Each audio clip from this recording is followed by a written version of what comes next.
राजा मधुबन बगियाल गई है मधुर फल खाई मधुर फल खाई बेहू राजा मधुबन बगियाल गई है मधुर फल खाइब मधुर फल खाइब हो राजा मधुबन बगियाल गई है मधुर फल खाई मधुर फलवा खाइबे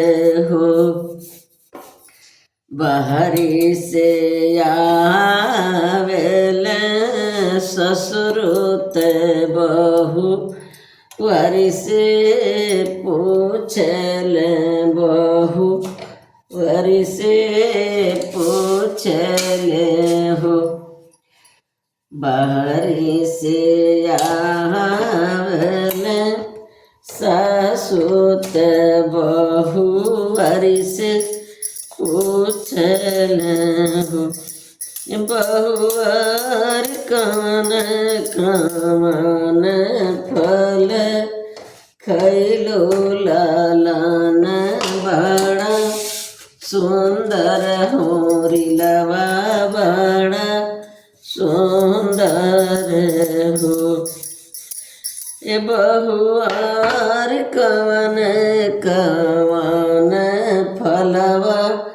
खैलो ललनवा बड़ा सुंदर होरिलवा बड़ा सुंदर हो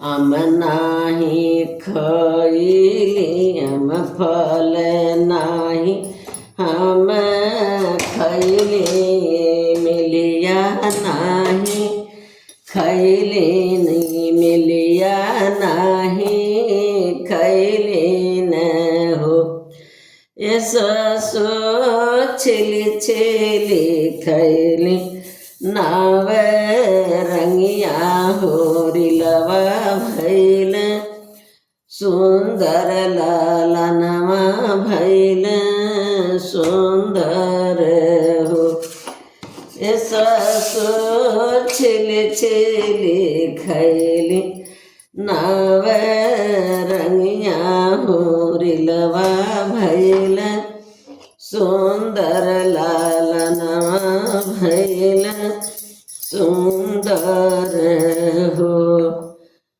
राजा मधुबन बगियाला गई है मधुर फल खाइब मधुर फल खाइब हो बाहरी से आवेल जेठ ते छोटी से रज कर छोटी से रज कर हो बाहरी से आइलिन जेठनिया ते छोटी से पूछेली छोटी से पूछेली हो ये छोटी कमन कमन देवता पूजलो लालनवा बड़ा सुंदर होरिलवा बड़ा सुंदर हो ये छोटी कवन कवन विधि कैलो होरिलवा बड़ा सुंदर लालनवा बड़ा सुंदर हो भूखिला माए का दसिया बरत कठिन कैली बरत कठिन कैली न हो। ये जेठनी विधि के भूखेला यत वार लालनवा बड़ा सुंदर होरिलवा बड़ा सुंदर हो।